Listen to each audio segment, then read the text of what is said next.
You know, I wouldn't be surprised if, you know, your shady ass took a pit kid home, Gattapi, and tried to do the same thing that the original Captain Gray did. Bring a pit kid home. Now his kid's a fucking captain, and that guy's just as insane as your kid. Captain Gray of the St. Johnsbury PD is just as insane as Corey Gattapi. Okay? He has the same mental illnesses. He has the same, like, things wrong with him. He has the same obsessions. It's like, it's very odd, dude, okay? So I point some of these like real like creepy things out that if like you're from that town, you'll never be able to look at these guys the same fucking way. So it's like wow, just to know that you know that they literally are like you know the worst kinds of fucking people.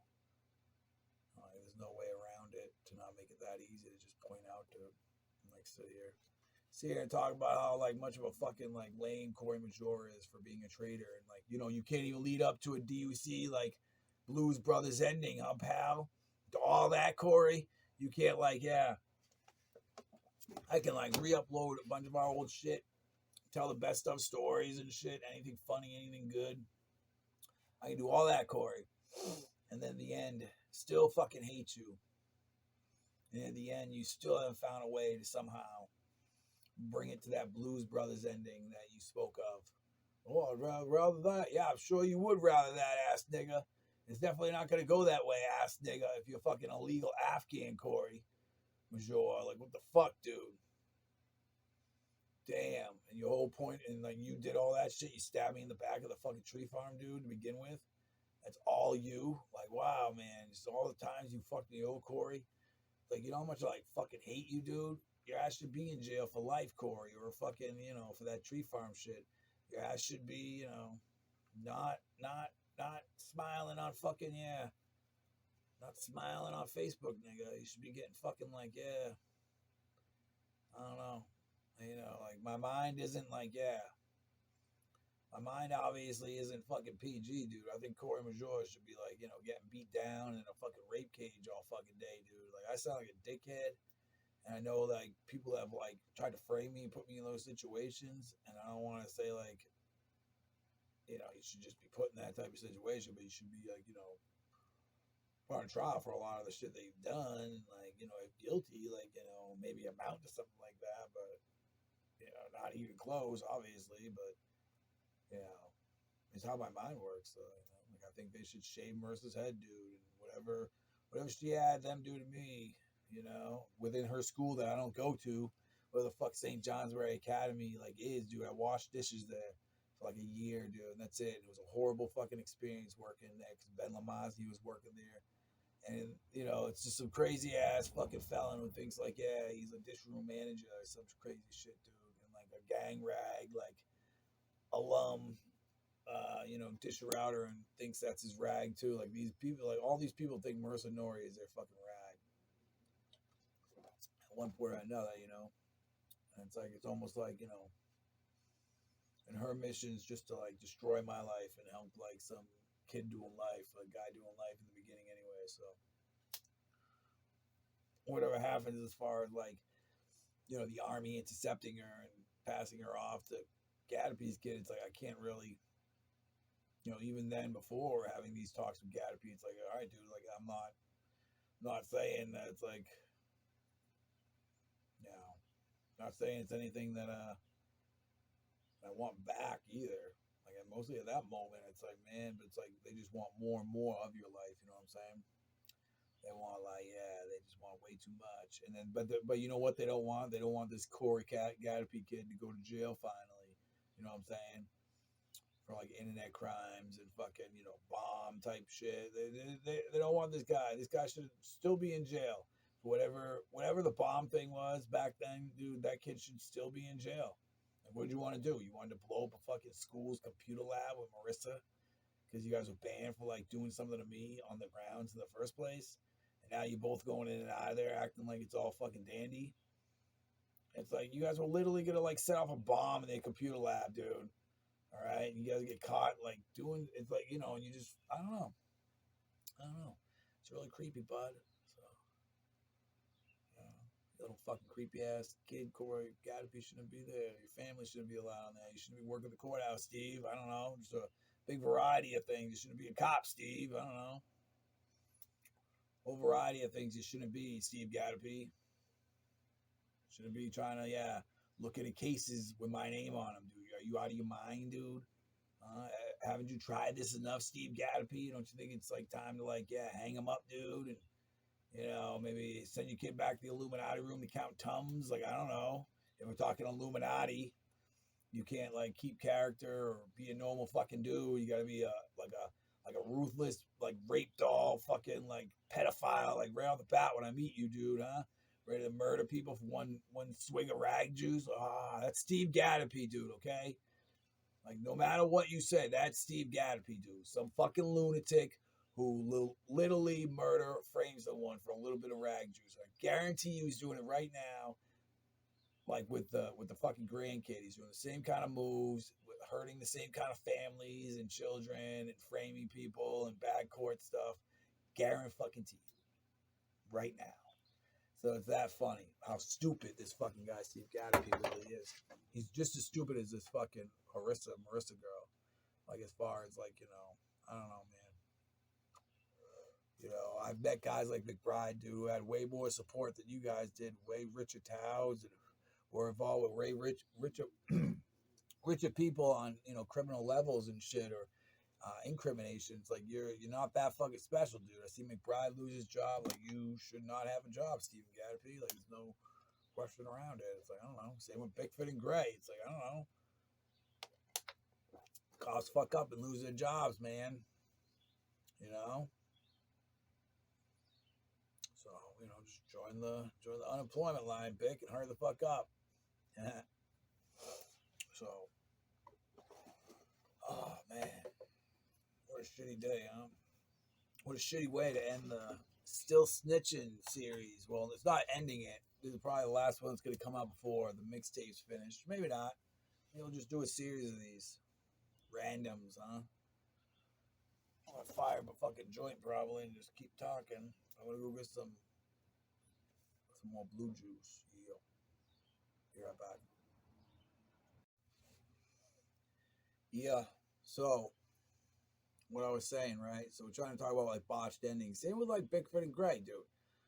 Making Winfrey 2, right? I mean, Winfrey High, on Main Street, dude.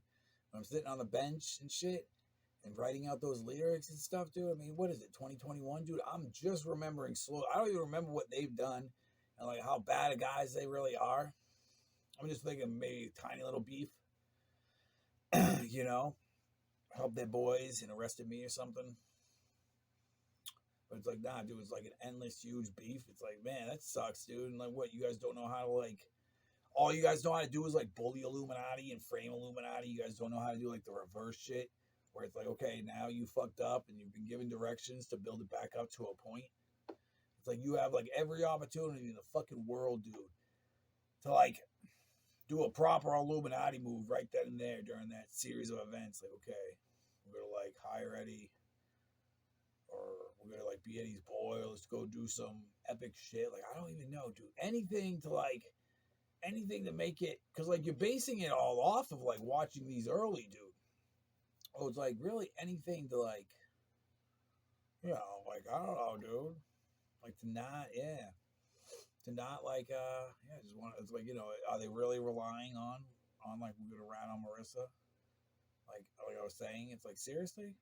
I hope you guys weren't thinking that. It's man, and there's no one I can think of that you could rat on, dude. That I could give two shits about you ratting on. If what you're ratting on if it's true, it's okay, cool, Johnny Bellevue. I don't give a fuck if you rat on Marissa. Pretty sure you just murdered Amanda Dick, dude. Stuffed her body into my fucking steps, and I'm in the jail. I don't know. You're trying to convince me we're friends. I have no idea that that Juggalo book is going to be successful. It isn't just some crazy stolen beta rewritten Juggalo is going to face. No, that's not going to get the federale here. No. It's I don't know what happened. Did her cousin kill himself? That's in my head too. Did he kill himself, or is he faking his death here? Do they really let a lifer escape from the jail via bad jail warden giant dyke lady. Like, she really bring him to the school to get on the spool and like kill himself or something. Like, what the fuck? You know, that he was that embarrassed that he's like related to Marissa Nori, or that, you know, now everyone knows he's just a queer and a rat in the jail. Like, you know, it's like basically the second I rat on him too, he's gonna have to like get sent to like a different jail if he's still hiding in that jail, basically trying to play Illuminati. It's like, so I forget, you know, it's like so blurry and so like evil because it doesn't make sense. It's almost like they trank me, right? And they're trying to do like Illuminati shit, like involving like my property, or like, I don't even know what their deal is, dude. You know, but for some reason or another, right? I'm tranked, and you're not gonna send me to, you know, a hospital. You're gonna hide me in the jail and let this kid like play Illuminati with like, you know. And it's like, man, like if it's past like 2, it's like, what the fuck's the point? Even 01, like, you know what I'm saying? Like after 01, what the fuck is the point, dude? What is the point of uploading those bad sites? What is the point of playing Illuminati, dude? If it's like past 01, you know what I'm saying? Like, why? Even, okay, maybe not 01, maybe go straight to 04, right? But it's like Illuminati's like so 2000, 2001, like that whole, you know, like whatever you keep trying to pitch, right, that you should be able to get away with in years like, you know, post 2015, like just sound fucking insane to a lot of people, man. You know what I'm saying? Like when you start cracking out like the evidence or the facts of what really happened, it's like that shit sounds fucking insane, dude. That like all those, you sound like someone who's trying to like reduct something you read, and it's like it might even be something I wrote, and it's like, holy shit, and here I am writing Good Coffee Club, right? A lot of this is what you guys legitimately like read or something, dude. And it's like, man, and so much of it's like, you know, shit you never thought people, you know. It's like, dude, they canceled like a love tube at some point, like in our school after 02, at least I thought, and then it just turns into, you know, a bunch of psychopaths trying to add to their spools in the school, or reels, whatever they call them, like the, you know, the 8mm cannons, whatever the fuck they are, dude. It's like, man, the point is like I don't know, yeah, I don't know what you guys are trying to do besides like stand some shit, you know, and like pull shits out of like, yeah, like old trashes and try to like, yeah, psychotic how that all goes. Like, wow, just, you know, the fucking confidence that it gives people too. That they just think they're the smartest criminals in the world, huh? You just created your own Facebook, huh? Or you just got away with almost bombing your old school because they kicked you out of there or something nuts. Like, you know, a lot of it's just real and blue. Or Stan, you know, you're just getting away with being Sean Gallagher still, even though I'm fucking screaming, that's not Sean Gallagher. Doppelganger, psychopath that keeps trying to kill me. Randy Newell killed Sean Gallagher. Told you a million times, pal. McBride don't work there. You're not a CI for McBride. So, don't know what the fuck you're doing, Stan, besides waiting to do prison time. I'm pretty sure there's like a guy in jail for killing Stan Sears, okay? The guy who was pretending to be Sean Gallagher, like, they framed a guy for killing him. Like, so there's a guy in prison for killing Stan Sears, the same guy who's pretending to be Sean Gallagher.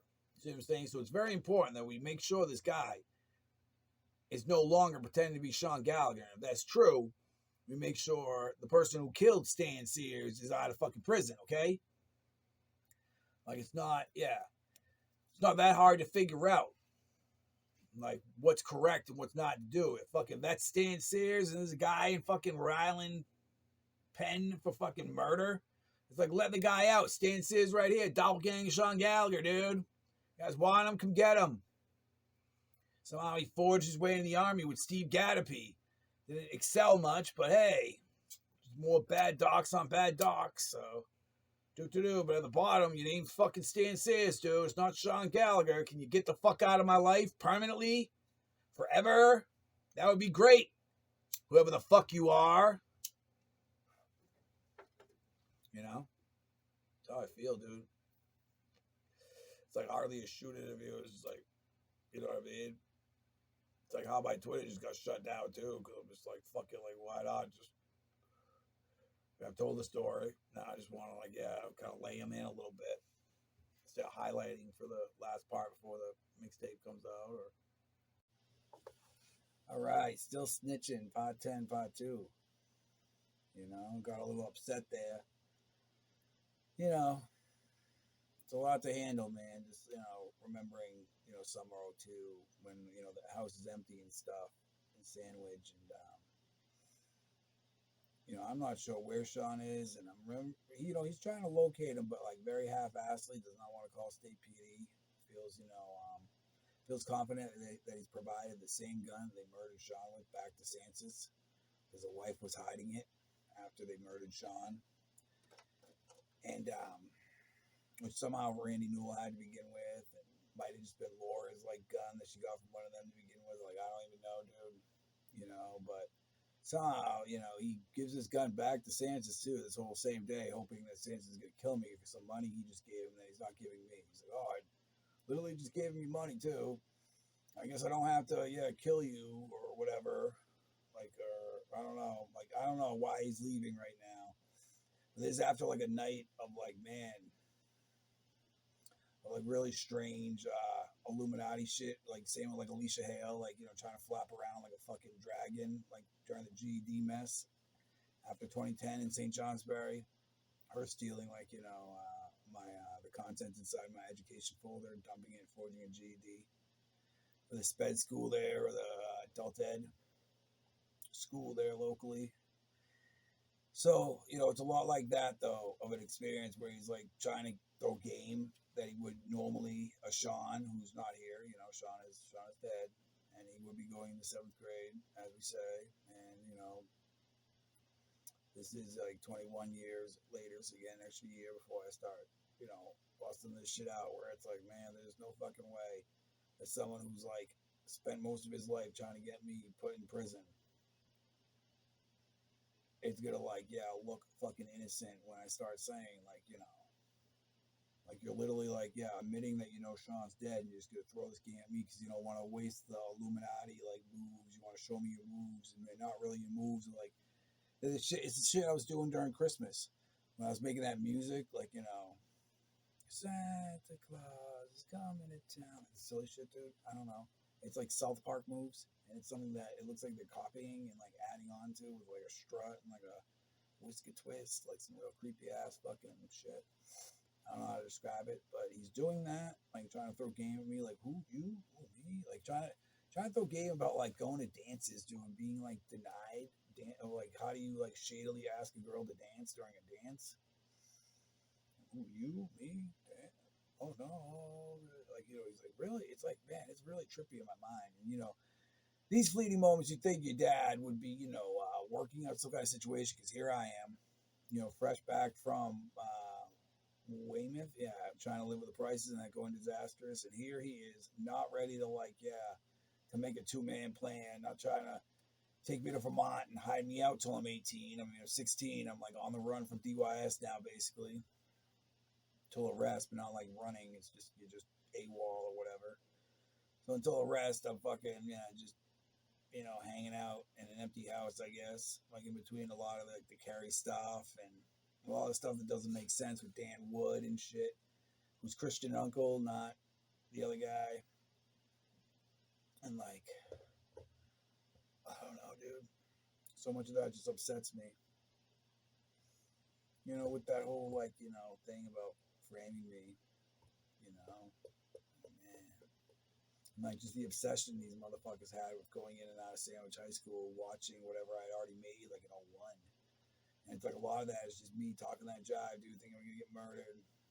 And then you guys like yelling ballyhoo, and Sanchez is Jesus, man. It's like another thing about my dad too is just so weird because he plays Illuminati. He thinks he thinks people are stupid, where it's like nobody believes that you like believe in this God shit, dude. You're not Catholic still. Like you're definitely not whatever you say you are now. Like it's just something that goes along with the egg character, I assume. Like I don't really know, or just something you've You've wanted to adapt as like just another fuck you to the system. Like, look, I could be a priest too. Hey, don't take nothing. Hey, to get a degree. Hey, I could be a drug counselor. Hey, I got a degree. I'm not gonna get hired anywhere by anybody sane or ordained anywhere and let preach by anybody fucking sane. You're like the exact people that they like fucking kick out of the churches, man. Like as far as like the guys they know are gonna like go straight for like little boys or go straight for the rag honey or whatever the fuck you call it, dude. So it's like I don't really see how this has all made sense. You're not gonna get some fancy fucking job. We're not gonna go move and something, dude, with 2 half-ass degrees, pal. So, and 2 of the worst things that you as a person could fucking do. Like you could not preach ever and like seem convincing, dude. You're like out of your fucking mind when you talk about God too, man. You can just tell it's real ingenuine, and you're just like, yeah, like man, it's not as cool as you think, man. Like I don't know, because I know you don't believe in God because I've seen you play Illuminati, so you don't believe in God, dude. You believe in Illuminati. You probably think Santas is fucking Jesus, for all I know, dude. Like man, like wow. So I don't know, man. As far as you as a fucking priest, you don't see me sitting here taking you the least bit fucking serious. I'm your son. I don't think you're the least bit fucking serious, dude, about being a priest. Any more than you've taken me being a rapper serious. Okay? You know, you can play it up, but it's like you're just trying to like avoid something and like, yeah, which is basically a real life that involves music to where like we're both equals living someplace else that we're not known for the world's like worst types of shit. Because you guys are obsessed with like alum tubes and ratting on people and ratting on me and trying to frame me, and over again you incriminate people and you guys do the same fucking thing. And it's like all I want to do is get out of those situations. And like right away in this situation, the cops here. There's one cop in this fucking town, and of course this motherfucker is now obsessed, dude. And now of course I remember this stupid motherfucker too from 04 and the things he's done. Like he's probably gonna be here tomorrow. I'm gonna have to call 911 on the fucking crazy dude. So it's like, wow, he tries to bring me fucking canned goods from like a war, locker, or like a fallout shelter supply, dude. That like I'm like supposed to have been a part of, that he like ruined by trying to start pit children families and shit. Like this is the guy, dude. This guy is one of the many guys who helped like sex slavery and all that crazy shit, dude. Okay, he's right here, still a cop, still comes around, yeah, trying to dress like a cop. That's not a legit uniform with no camera. Shouldn't be in uniform with no camera, dude. Fucking with a gun. You're completely out of your fucking mind. I can't wait to call 911 on you tomorrow when you pull up here. I'm just sitting here. I'm just gonna dial 911, dude. Throw on the fucking camera and say there's a crazy guy who raped me before in 04. Saying he's a cop, but I'm pretty sure he's not, considering his police work in December. So, he's like a maniac. Fucking old 13 cameras ass looking pal. So it's like that. But yeah, and the yard sale and shit, dude, it always felt like that too. Like I never went yard selling in town with them. Because like, oh yeah, your friend's got a yard sale, we're gonna go stop by because like, because you might get a little bit of like honey if you can pretend like I'm coming through naturally. Then it's just awkward because like I'm not like going along with anything, or I don't even know, dude. I don't know. All I do know, dude, is that your luck has run the fuck out probably like a long time ago. You're just pretending probably that this is normal because I don't know, man. I just get so fucking angry thinking of like this yard sale shit and like how like and how big of a piece of shit you are, dude. Like just endlessly, huh, dude? Like, wow, like everything for a yard sale season, huh? You're just gonna let people get fucking murdered and raped. You're gonna let me get set up. Also, you can get a couple trinkets, dude, so you can go on Facebook and try to sell it for 5 times as much as you found it for. You're not a fucking genius, dude. All right, there's like I don't know. I think of that more as like a little old lady or maybe a real young girl, like mail trade thing. You're trying to you're trying to just do shit online. You're trying to meet people in person and rip them off, and like I don't know what you're doing, but it's like wow. I've never really had much to do with it except say that it's fucking insanity. when he starts throwing out like thousands of dollars worth of Barbie dolls that he bought. Like, 'cause my dad's weird. He'll buy 5,000 Barbie dolls and think he's gonna be a millionaire because he has 5,000 like used Barbie dolls. I'm like, oh man, this is a rare Barbie doll, dude. It's gonna make like maybe $1,000 dude. And it's not, dude. It's not. It's gonna be worth $5, and you're gonna look creepy for having a fucking Barbie doll in the house, dude. And I really don't like this kind of shit that you do. It's like worthless. It's a worthless fucking life, dude. To not live somewhere where you're contained and not in charge and not ratting on police every fucking chance you get, not playing Illuminati with people like Lisa Warren or just anybody in general. Not pointing anybody out, but it's like I don't know, dude.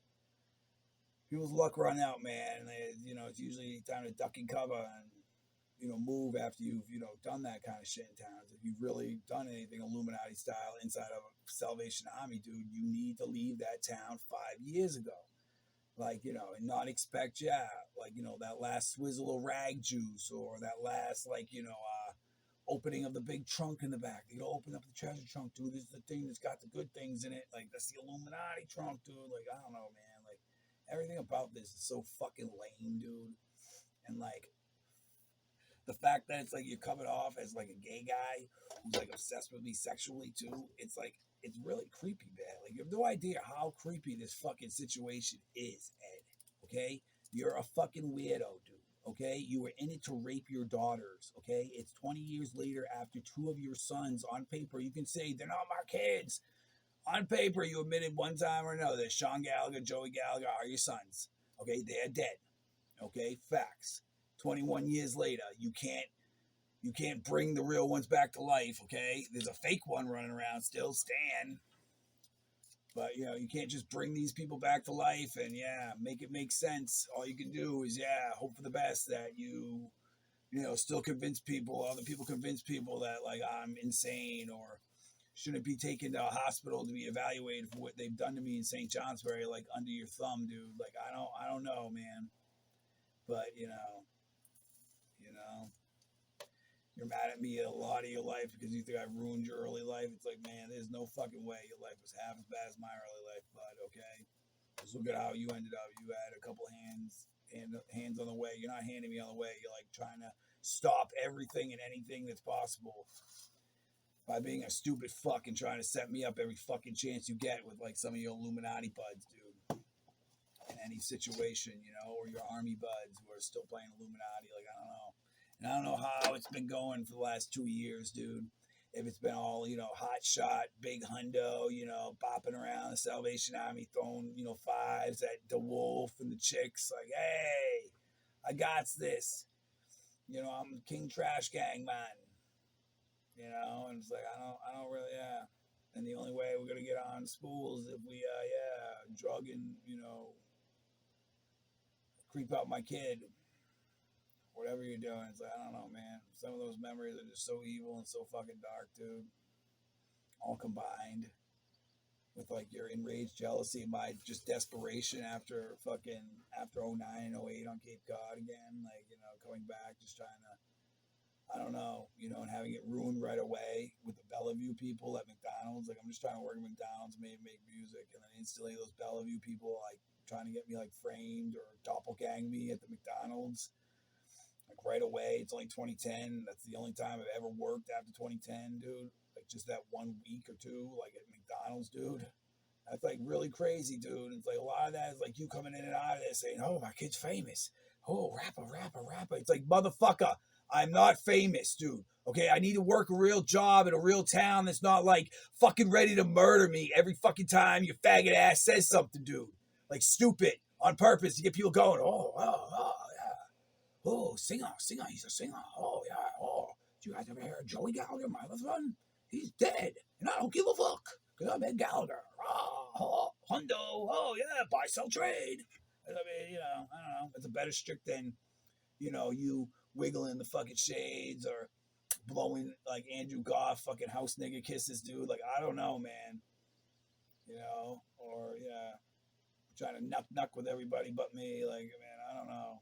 It's dangerous, too, knucking with people with him, dude. It's like, whenever you do work with them too, it's like someone's gonna get hurt. You're gonna get hurt, like one or the other. It's the same way as Sean Gallagher. It's like I just don't understand it, or just like you just don't want to do it. Like I don't know.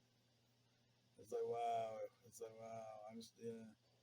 It's been a horrible life, dude. Just sitting there making music. Trust me, okay. With no friends, with no girlfriends, with no jobs, with no money, like personally, with no family that I trust that I'd call. It's like a horrible fucking life at St. Johnsbury, dude, with my dad for the last fucking. I mean, it was always horrible since '03, but 2010 to like fucking those last days in 2021, man, were fucking horrible, dude. Horrible, like fucking nigga labor, just like being forced to stay in your fucking house and create something around some property he'll never fucking own, that I'm never gonna own, that he keeps upsetting people by trying to sell for like triple the money. And it's like, you're out of your fucking mind, man. Can you just like, yeah, like wake up, dude, and like just know that, man, they're just gonna take your spools, dude, snap them over their fucking meat.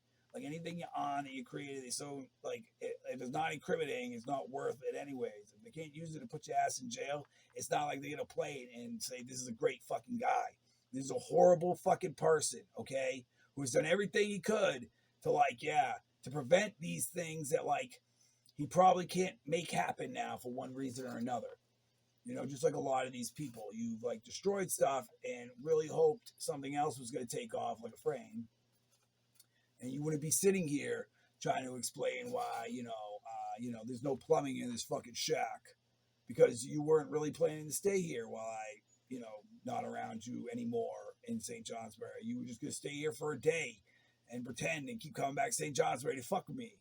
It's like I don't want to be around you, dude. You're not some great fucking guy either. You're one of the worst people I've ever met in my entire fucking life, Dad. Like Ed. Just call you Ed. You're one of the worst fucking guys ever, dude, okay? You're not fun. You're not, you whine like a little fucking girl, dude. Half the time once you get like shut down for being a fucking idiot, it's like, wow. And it's like, you're just the worst fucking guy, dude. And it's like, our personalities don't clash. I don't have fun around you. I don't like you. I agree with everything you've said to me, man. And the worst, and usually I'm drugged when you're talking this jive, dude. So at least I'm giving you the decency of making a video where you can watch. What's up? What's up? What's up? We are back, huh? Still snitching, part 10. We are gonna do the Edward William Gallagher Jr. story. Story of my dad.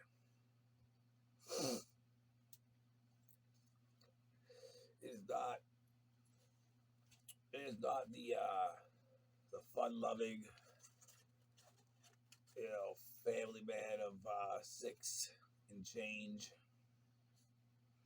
Army vet whose ex-wife stole everything story that you've heard before. Okay, this is obviously not that story. This is from my point of view, who is his oldest son. So, okay.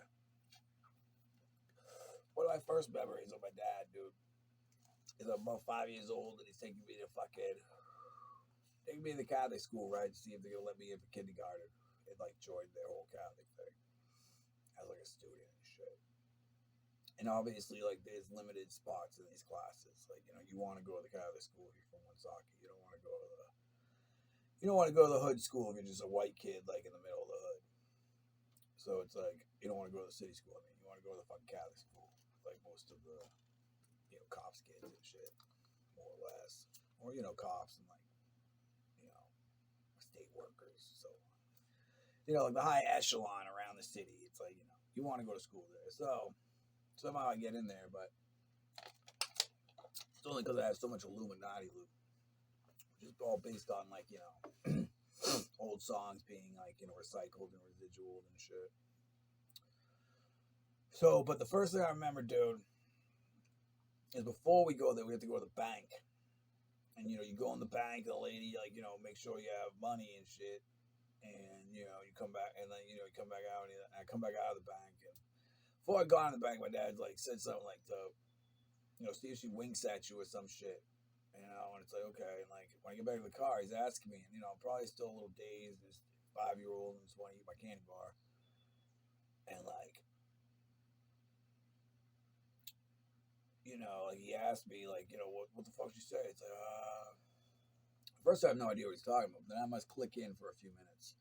And I'm like, oh, this is a fuckload of money. And I'm real scared, Dad. Like, there's a lot of money. And, I don't want to go live with Mallory if that's where we're going right now. Like, all of a sudden I'm like a 5-year-old, but I'm this age, saying we should not go back to wherever the fuck you think, like, we should go. Like, to live with Mal and Kristen and Jessica and Melinda. Like, that's fucking pure insanity, dude. Like, within 3 years, she's going to be dead. Fucking, they're gonna be trying to frame us. They're gonna be doing all this fucked up shit, man. So because you are somewhat collecting kids, or a den dad, or I don't know, dude. Some reason they just perceive that they can just overtake your family and rape them. And most likely because we live in the hood parts of Woonsocket, and going to a fancy part of the school, so all these hood cops and all these hood scum, see nothing but prey. So right away I say we should go move up, ditch them and go to Boston and just avoid all this shit. I bet you they live longer. I bet you we fucking figure something out, but he does not want to just drop everything and go to Boston. He is convinced that this money is Brian Sancez's, of all people. And he doesn't actually call him Brian or Sanchez. Like, at this point the guy hasn't gotten the name yet, but he's convinced it's his money. And he also tells me, it's like, oh, dude, I'm not in it for the 20-year thing, man. I'm in it for 3 years. I'm just here to rape a few girls in the den. And eventually Sanchez turns on me every time and takes over the den.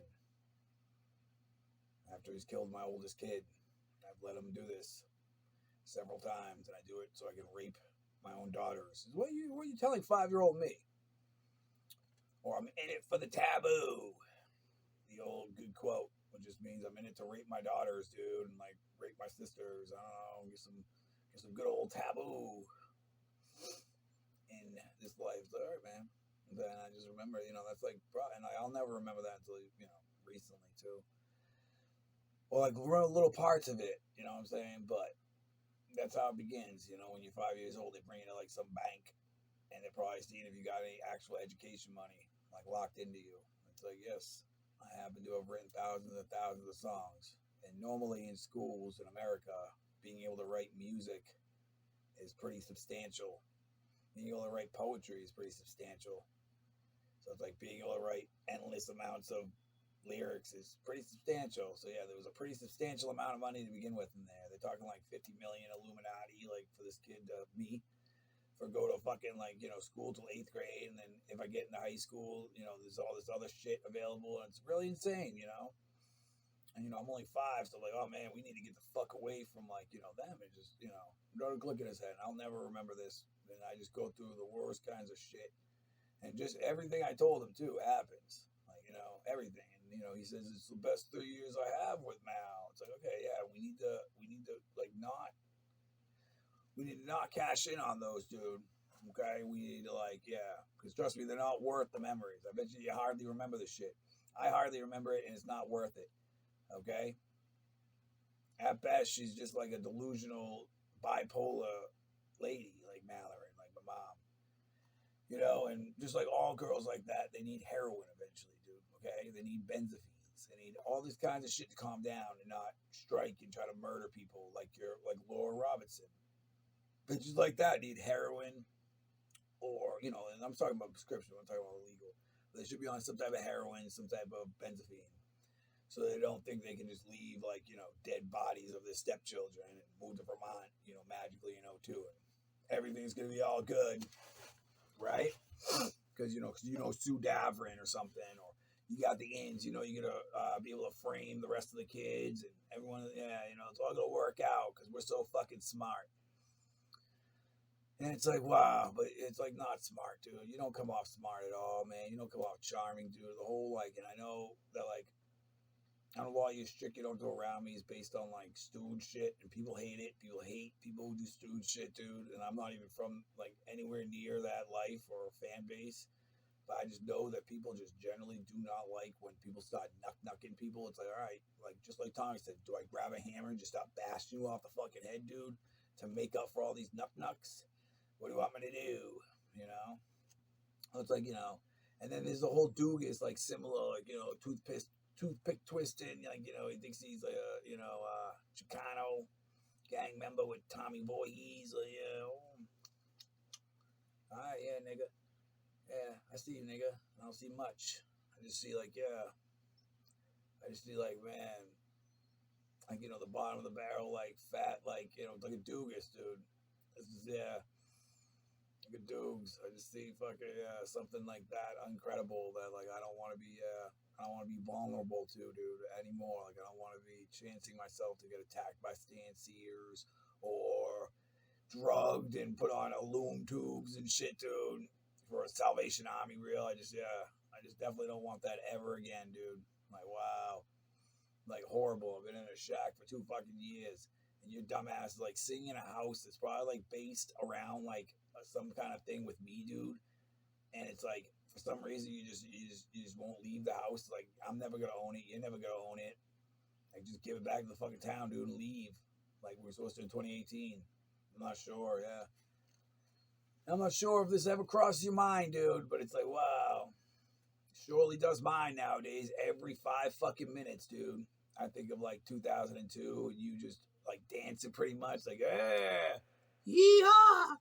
Carrie Mulligan's in the pond. You're gonna be in some trouble.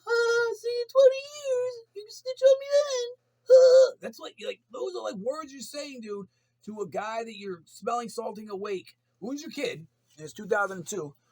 Sean's dead. Okay, Joey's dead. And here you are, smelling salting me awake in 2002.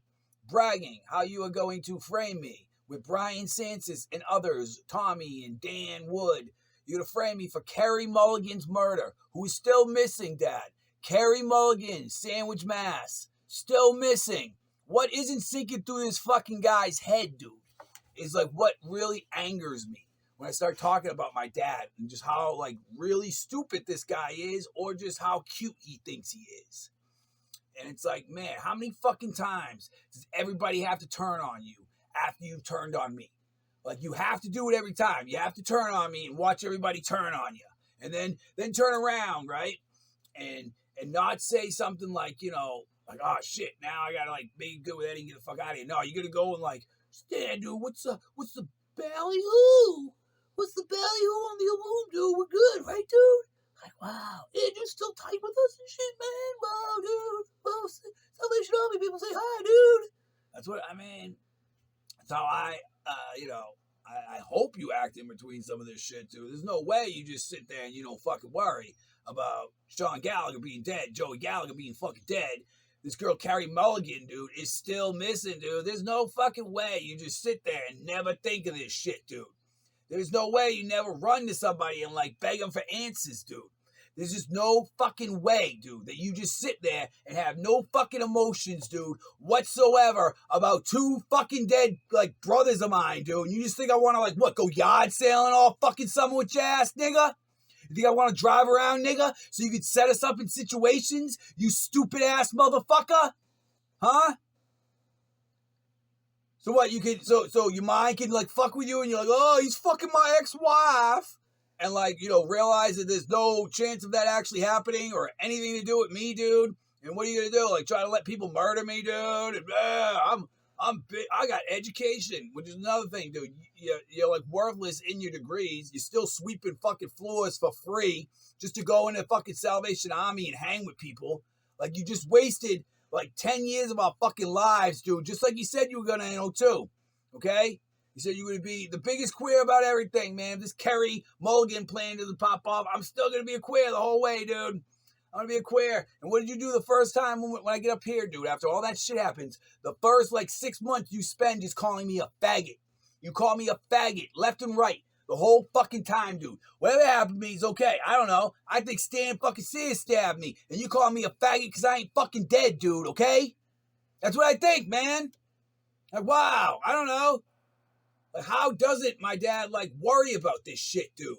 Like, can you arrest him a few times and, like, let him process the thought that this isn't, like, a fucking, a world where, like, you could just commit crimes, frame people, like, the whole time? Like, this is time, we're all awake, arrest Edward Gallagher Jr., child abuse, conspiracy to murder, endless shit, pal, okay? Frame, perjury, There you go. Go back to Sandwich, dude. Go back to Quincy. You don't want to leave St. J? Well, send his ass back to Woonsocket, dude, and start explaining. All right, go back to Quincy. Explain whatever Blue Jew is with Tommy Voorhees, dude. Get on their spiels or spools, whatever the fuck they are. They're so fucking important, dude. Because I don't think they are, man. I don't think Brian Sanchez is that fucking important or talented, man. That, like, I'm gonna, like, yeah, go to jail for the rest of my fucking life so he can be famous, dude. These are things you're fucking telling me, dude. Okay? And I'm still sitting here somehow controlled or, like, I don't even know what's going on. Arrest Edward Gallagher Jr. He's in St. Johnsbury now. What don't you understand, dude? Like, damn, dude. What the fuck? You see how mad I get? Because this nigga's guilty just sitting there. Fuck you. Okay, still snitching, huh? Part 8, part 9. I think you like part 9. Instead of doing 7.2 or whatever the fuck. We almost titled the last one. It's more Bantan, you know, shit about blunders. My favorite one I like recycle on Twitter a lot is like the story of how, like, you know, if I fuck with these guys that were supposed to have this last scene here at the shack, you know, like, man, before Winfrey 4 comes out or something, to where it's like a lot of the guys who claim to have made Winfrey 4 originally, like in 01, you know, that Winfrey 4 material was theirs. So you're talking like, you know, the same characters that showed up in 05, like to to get some screen time on the webcam feed to Class 05. Flee there, you know, please take us back. Bullshit. In between, you know, further harming me and shit. So, that's mainly, you know, Sanchez, and you're talking Lorenzo Moonde, and you had Ducey and the boys, Sarah Ducey, and probably, like, you know, Aunt Encarnacion, you know, just a variety of people coming in and out, you know, of that situation. But I always tell the story that it's being ruined because, you know, you guys bring Devin and stuff, and you're getting him killed for one by taking him out of hiding, whatever situation he's in. You're putting him in extreme danger by, you know, doing whatever you're doing in 05. Obviously, most likely he gets killed immediately afterwards by Sanchez and McElroy. But, you know, because Ducey's, like, jealous that he doesn't like her. You know, just another, you know, rag losing her mind that, you know, the cute boy doesn't like her. And that's the Devin situation with Ducey, pretty much. Just some, you know, some girl who's obsessed with Devin. Wants to see him killed. So, he, like, you know, won't pretend like she's important to him. So, where we go? Yeah, but, like, the scene's messed up where it's like, you know, at some point during that whole end of the winter thing, like, you know, you'd think you'd see Devin, you know, Mr. Winfrey prescription or whatever the fuck you repackaged it as an aluminum room, like, you know, compilation or whatever, dude. And, you know, you probably see Sanchez, who's, you know, really at fault, not McElroy, you know, but McElroy, you know, obviously thinks he's Anno Domini and thinks he's, you know, the guy who wrote all my music and hasn't written a single fucking thing or made a single fucking Anno Domini beat or Eddie Ballin beat this life. So, you know, obviously you're lying. So. Moving on to fucking, yeah, back to the scene where, like, you know, it's like me, Sanchez, Lorenzo, and fucking Devin. Timmy Walsh probably being that too. And, like, you know, because Timmy Walsh is writing the whole thing at 05 too. It was all Timmy's get back at Class 05 for kicking him out type shit. So Timmy's trying to, like, you know, get back at Sandwich High School Class 05. That's Timmy Walsh. He's bringing a bunch of rogue, like, you know, insane people like Sarah Ducey or Tony Encarnacion or, yeah, Brian Sanchez and McElroy, just, you know, the most insane people you could think. Timmy Walsh is inviting. Oh, yeah, they invite Connor Markham. Like, all these people are just stock watching me this whole year and plotting my murder, more or less, as they fund a school knowingly that I'm not going to. But they just want to, like, use an excuse. Like, oh, yeah, we were definitely fucking with these kids, you know, like, hardcore all year. And now we want to, like, yeah, use you as the ultimate excuse for not going. And we didn't know what was happening. Somebody else was doing it. Timmy or Ashley Bronson, I swear. And it's like, I don't know, man. Either way, it's like, I was there, and whatever happened shouldn't have been fucking happening. You guys shouldn't have been paying people just to fuck with them. knowingly that I'm not there. So, but that's mostly on probably Timmy Walsh and people guilty involved with Timmy Walsh trying to give Timmy Walsh something else to fucking do after 04, during 05, like, I don't even know. But I just, I bring that whole thing up. I bring this shack up. I bring all that shit up, man. Sitting there tranquilized, like, as these guys, like, try to hostage style, like, getting back into Sandwich High School's good graces over me, who's tranked, and they're trying to talk into the webcam, like, please, please take us back. It's really creepy to see that this guy's like legitimately like still around that area too, and probably still doing that kind of shit based off that. And like a big part of it too, like the 05 people like Melinda had like killed a girl on their reel, like Sandwich High School's class 205. Like Melinda had like shot a girl and tried to incriminate all the girls to have to join Randy's gang at the end because she was mad they wouldn't let her in the class, but it's only because like she's sort of delusional. It's like, your little brother Sean's dead and you're still coming around with Randy fucking Newell, who's like connected to like, crimes against like fucking parole officers like Scott LeBron. Like, did he kill Scott LeBron? Like, what really happened with Scott LeBron and Randy Newell? Like, from my memory, like, they more or less killed the guy. And I kind of tried to say fucking bring him to a hospital, and I never know what happened after, to be honest with you. So, but it's like, there's many reasons why these girls probably wouldn't want to be in Melinda's gang or let her in the class of 2005 at Sandwich High School, And then she ended up on their reel, like, shooting a girl to incriminate all the other girls. And, like, they don't have, like, the murder on it, but they have, like, the argument afterwards. All the girls are arguing, like, we don't want to be blackmailed in your gang, Melinda. This guy's a fucking retard. Randy Newell, guilty of insane shit and bragged a lot along the way. So it's like, wow. That like helps you like explain shit like Scott LeBron or what happened to Sean Gallagher, because this kid Randy Newell is a big fucking idiot and apparently likes to snitch on himself like in a braggadocious way. Yup. Don't cares. But I think you care, nigga. Like 14, 15, 16-year-old you nigga might not care. And like 16-year-old me might, or how old am I right back then? I'm probably 15, 16. I just turned 16, but it's like, I don't know. I couldn't do anything. I obviously cared then. I obviously care now. Now that I remember it fully, I really fucking care, dude. Just the way that, like, I could have possibly said a good word or two about Newell, Burdick, Morales, McVeigh, along the way just for fun. But never knowing in my mind the things they've done to me or my life. And it's like, man, it just makes it feel so shady too. Not shady, but like, yeah, it's like, man, like, it makes this kind of shit so much easier to just sit here and snitch on motherfuckers, dude.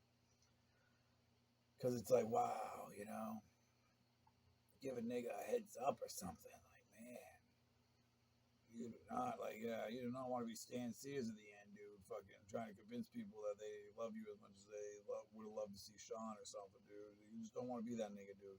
You don't want to be Raphael, dude. You don't want to be Rafael Morales at the end, dude. Like, looking around, like, all of a sudden, like, he's, like, guilty of fucking sodomy, dude. And, like, all these niggas who probably sees every fucking day at these, like, rehabs or meetings and shit around Hyannis, nigga. Must be a fucking nightmare now. Like, all these people know who Rafael Morales is and what he did in Sandwich in 02. It must be, like, a complete fucking nightmare for your little rat ass, dude. And you're probably illegal, too. Which I remember being the main issue to begin with you. Just another illegal trying to doppelgang me or steal my identity, dude. Just like this fucking weirdo Sansis, okay? I don't understand, dude. And it's like, I've not gotten much love for my music, dude. And it's like, for a long, long time, and even when I was getting love, like, in 05 or whatever, any appreciation for it, it was all just very, very, very contrived and sketchy because it's mostly rats.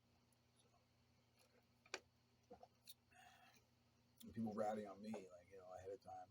Now they're just, like, playing fan to, like, I don't know, try to, like, witness some of their lies they've told. Like, oh, this is, like, a monster. And it's like, no, this is just some guy that they, like, were trying to, like, really bully out of, like, money and fame for money they stole or things they stole from schools and shit early on. That's what really was going on.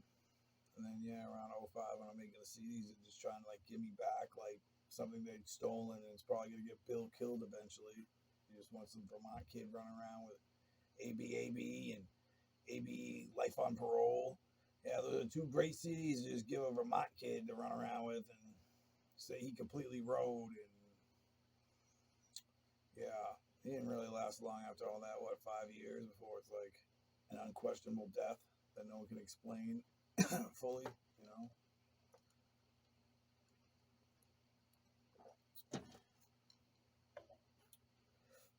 Melinda, huh?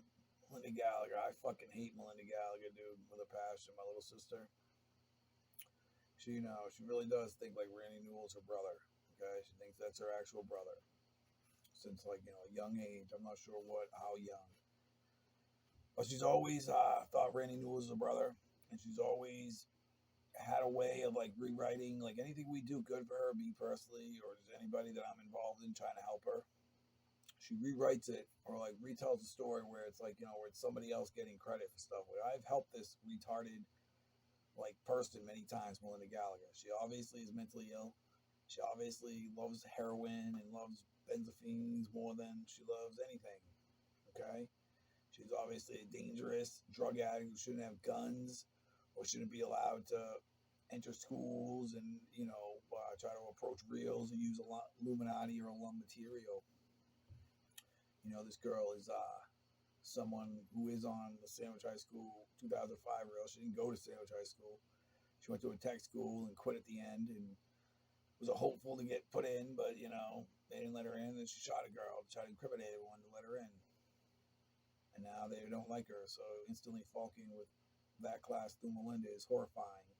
And if anything, they'd probably be hopeful that like, wow, that somehow she's bumping it up to me to like make it all good, but it's like the complete opposite as always. Same reason why they were pulling the plug on her back in 08, 09, because she's just openly trying to like frame me for Randy Newell's crimes in Hyannis and get me murdered because she's an insane person who thinks Randy Newell's like a very smart gangster or something when he's very not. He's just the first guy who will repeat words I said or show you songs I made and say they're his or try to say he understands what I mean, but I really pretty sure this guy has no idea what the fuck I mean half the time. And yeah, so she's like very quickly, just like Jessica, like falling for these like guys just hitting play on songs too, like Mike Darling hitting play on Cocaine Bear. Like, are you being serious?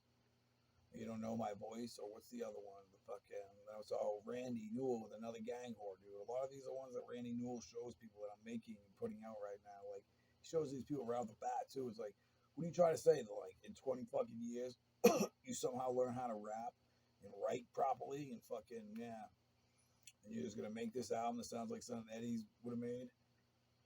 And it's like, okay.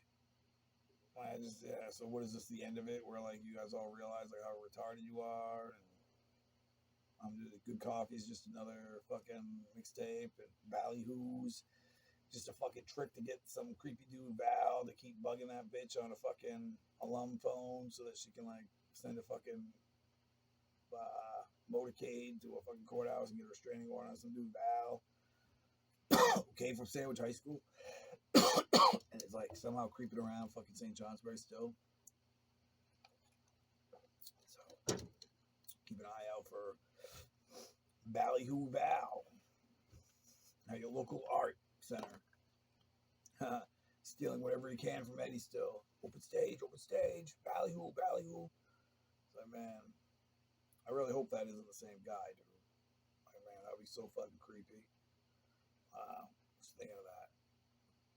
Way back in 01 when we're in the fucking TV room filming all that shit, right? And that kid Val keeps running in and out, like, trying to call Kristen fucking Stewart on the Illuminati phone. And she's like, this somehow Ballyhoo's explained as like it's like it's still a setup or something, dude. And I just don't understand it. I don't really care. And it's really creepy though. Like if you read along any of those fucking tweets on the Good Coffee Club fucking Twitter, where I kind of was describing the Ballyhoo situation where like man, I'm like saying it to DeSantis too in like '02 as a joke when I'm like, oh, dude, it's your last chance to get famous, dude. This ballyhoo thing, dude. You gotta go out there and you gotta steal Twilight lines from my song, dude, and strum them out, dude, and get Kristen Stewart to fall in love with you, dude, and then convince her that you me. And it's like, wow. And it's really just to set up this kid Val, dude. But Sanchez falls right forward, dude, runs up there, gets on the fucking alum tube fucking camera, starts demanding this bitch to hand him over ballyhoo, and I wrote it. Ah! It's like hilarious. It's like almost why they like cancel alum tube, like in Sandwich High for a long time. Well, like at least, after '02. That's why I say they like pulled the cameras out because Sanchez ran up there and started telling Kristen Stewart on the alum tube cam, dude, that like he wrote ballyhoo and that she better come and like worship him and shit too, like not really getting the idea of like of how big of a setup it is for Val or this fucking guy in the first place, and like how I'm just like doing it real quick to him and he falls right forward too. It's like, holy shit, man, huh? Damn. How fucking silly that is too. The thing to fall for. Like how fucked up it is for me too. So I really don't know, really don't know the ins and outs of it. I'm not sure if that's the same fucking kid. I'm not sure if you've ever thought of it or tried to use the word ballyhoo normally after that day because it was hilarious. He's like, trying to do scenes, like talking to his boy Powell and shit, like, what's the ballyhoo? And like you just know in your fucking head too, like he's just trying to put the word ballyhoo over because he wants to convince these people that he wrote this fucking song from 2022 called Ballyhoo that I just write. It is a little bit based on like Sandwich, got some Sandwich lines in it. Shit about the beach, right? I like get shoeing your beach when you're walking your dog with no leash or some shit. I don't know, dude. Like you think how stupid that could really sound to someone who actually wrote it like me. When it's like, I don't know, man. What was I writing about? It's like, man, I was writing it about wow, but like, yeah, really about like just as stupid as like Krayshawn's song, fucking her love, like her love surrounding me for days. And that's all just about her following me on Twitter, like during the coffee club thing. Like, so it's funny. So the Bella thing, like she was there when I was down. It's like literally just about that fucking like girl, dude, like following me on Twitter probably. It's like how silly that is. Like compared to like what you've created out of it for sure, with whatever lyrics like are in there relating to Twilight. It's funny. And whenever we're at, like my favorite ones, dude, is Starfighter. Starfighter, Moonlighter, hold me tight, girl, gonna be an all-nighter. Oh, we might watch Twilight and get naked in my room. Street Fighter, Real Rhymer, only love it when my dick be inside her. That's my favorite Twilight rhyme, dude. Like everything else, it's like I don't know what the big fucking deal is. It's like, but I get it after a while, I guess. But it's like, man. It just feels like that whole thing, like they're doing Juggalo Book, they're doing Ballyhoo, they're doing, they're holding me hostage, they're doing all this stuff at once. Just like I described in that song, like, what are you trying to run in the 8th inning? Because, you can't play in the 9th. So you like just threw everything at me. It's like, that wasn't a good idea. Like, definitely not. Like, I don't get to stay an extra 2 weeks at Brantwood when we fucking do that. I almost lose a leg trying to fucking, trying to just be the all-star at the 8th inning or last 2 days or something, dude. So it's like, man, those aren't like words I'm like saying like try to try to replicate, do better with. Like either way, you're fucked. You know what I'm saying? Like either way, we're fucked. Like just like at Brantwood, we got no Shacky. I'm literally the Shacky.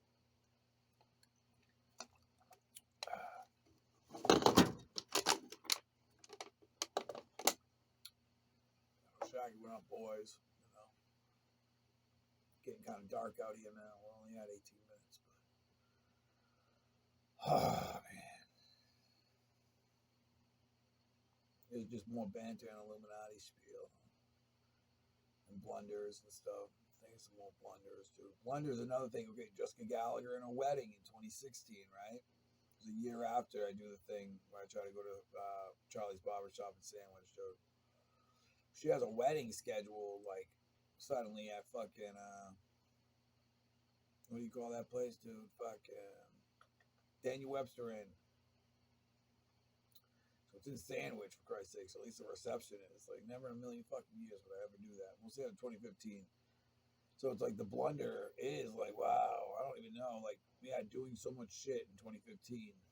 And trying to bring me in one socket and set me up. Like I said, like I'm pretty sure we were put through alum tube situations when we just went there to visit. I'm pretty sure we got drugged at Moonlight Wieners and yeah, smelling salted awake in the situations. I'm really creeped out by a lot of the shit I remember. Like, you know, as far as like, yeah, as far as meeting Amanda Abney, you know, it's why it made like telling Serena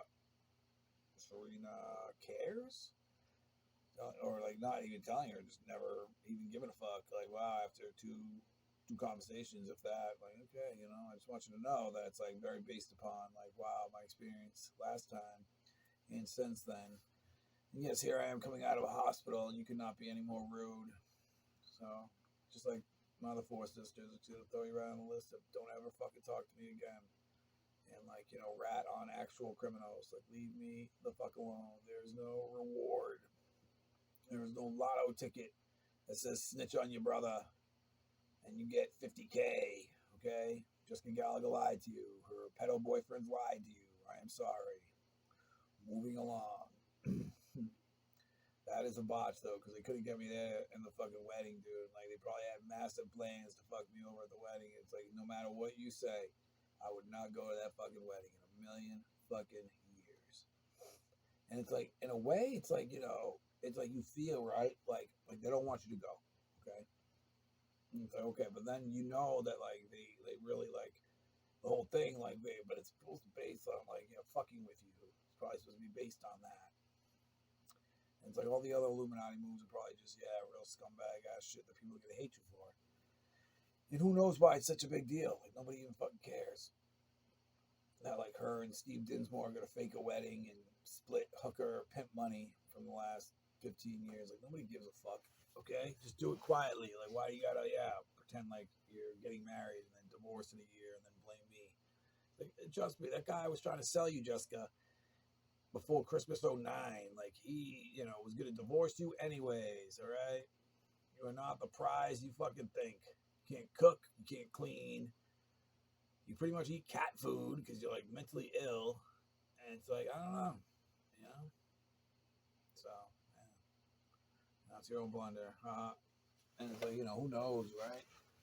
Like, as far as what she had planned, man, I don't even know. Because she's got people like fucking Sean McGrath fucking at her wedding and shit, dude. Like, she probably had Santos as a wedding singer. Like, who fucking knows, dude?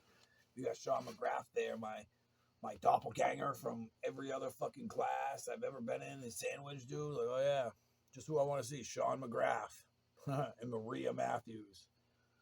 He's a Maria who originally had Joey, then she gave him back to you. Then you gave him to Sean fucking Parks, Jessica. So it's like the last people I want to see is Maria fucking Matthews. And yeah, and fucking, yeah, Sean, I love fucking fentanyl. What's his name, dude? Sean McGrath. Sean, I love that fentanyl. I love raw fentanyl McGrath. Fucking, you know, how many times that nigga fucking, like, yeah, like doppelgamming, whatever this nigga Santos is saying, like, he wants to do. Like, you know how, like, fucking, how long and how many fucking times this fucking kid, Sean McGrath, did the same fucking thing, though, dude? Like, leading up to Sandwich High School, dude. Like, in middle school, like, everything middle school, dude, is like them, like, fucking it up to have this fucking kid, Sean McGrath, like, in shit, who's a little bit older than us. So it's like, they're already doing that same shit. It's not helping the situation that you're, like, you know, older by a few years since this, and like, you're demanding it with McElroy. It's like, wow. And it's like, man, you know, here's this guy dead, and I bet you Santos sold him that bad fence, and it probably had something to do with him wanting more Eddie scenes. And Santos like, no, the my Eddie scenes, dude. Oh, dude, dude. That's what it sounds like to me, dude. Okay, so it's like, man, just like, you know, just like Santos provided the bad heroin, like people say, dude. That's not even Avery's stash; it's just Santos' stash. That's like, you know, that was really what killed Ben Avery. So, Stan Sears got it from Santos or something, dude. All right, it's getting too dark to do this. So we will hopefully be back tomorrow.